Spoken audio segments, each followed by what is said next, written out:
আজকে এদেশের জনগণ আওয়ামী লীগের রাজাকার বুলিকে জাতীয় একটি গ্রহণযোগ্য উপাধি হিসাবে দেশের ছাত্র সমাজ গ্রহণ করে নিয়েছে। তাহের সাহেব, আমি শুনেছি আপনি মারা গিয়েছেন। আপনি মারা গিয়ে বেঁচে গিয়েছেন, তাহলে নতুন বাংলাদেশের চেহারা দেখলে আপনি হার্ট ফেল করতেন। গোটা বাংলাদেশের কোন 1 ইঞ্চি জমিও আপনি থাকলে, হারিয়ে থাকলে খুঁজে বের করে আনা হতো আপনাকে। আপনি আমাদের কলিজায় হাত দিয়েছিলেন। আজকে শুনছি ওই কুখ্যাত মরহুম তাহের বাহিনীর 2 সন্তান বিপ্লব এবং টিপুন নতুন করে সন্ত্রাস সৃষ্টি করছেন। আপনারা কোথায়? আপনারা বাংলাদেশে আছেন না বিদেশে চলে গিয়েছেন? এই লক্ষ্মীপুরের ছাত্র জনতা তা জানতে চায়। মাটির কত গভীরে আপনি লুকিয়ে থাকবেন, এদেশের মানুষ আপনাকে ধরে এনে ওই আইন শৃঙ্খলা বাহিনীর হাতে ধরিয়ে দেবে। পালিয়ে বাঁচবেন না।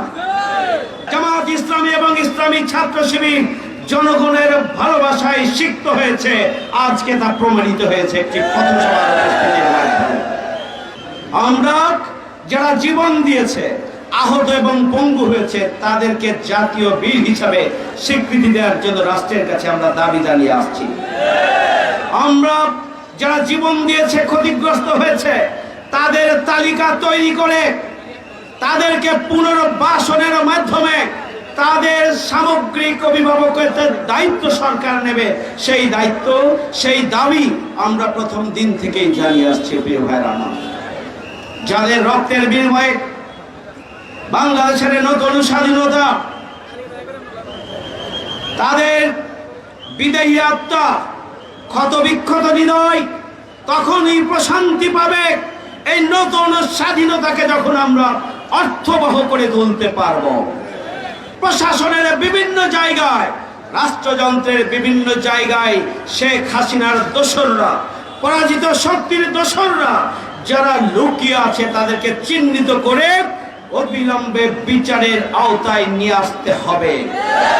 কোন চক্রান্তকে নতুন করে বাংলাদেশে আমরা বাস্তবায়ন হতে দেব না এবং দেব না ইনশাআল্লাহ।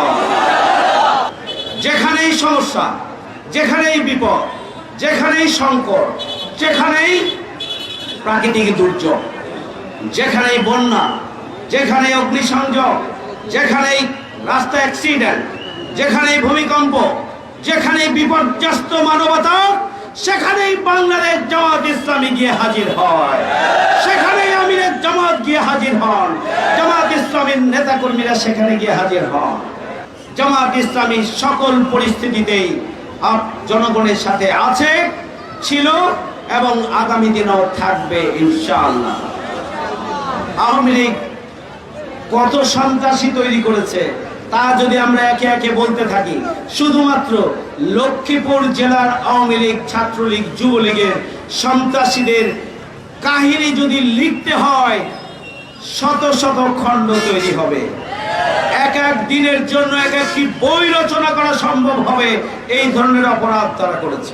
আজকে এদেশের জনগণ আওয়ামী লীগের রাজাকার বুলিকে জাতীয় একটি গ্রহণযোগ্য উপাধি হিসাবে দেশের ছাত্র সমাজ গ্রহণ করে নিয়েছে। আওয়ামী লীগ রাজাকার রাজাকার বলে জিকির পেয়েছে। এদেশের ছাত্র জনতাকে যখন রাজাকার বলেছে, তখন আওয়ামী লীগ এদেশের ছাত্র সমাজের সেন্টিমেন্ট উপলব্ধি করতে পারেন নাই। এদেশের ছাত্র সমাজ রাজাকারকে অহংকারের প্রতীক হিসেবে গ্রহণ করেছে এবং তাকেই স্বৈরাচার হিসেবে ছুঁড়ে ফেলেছে।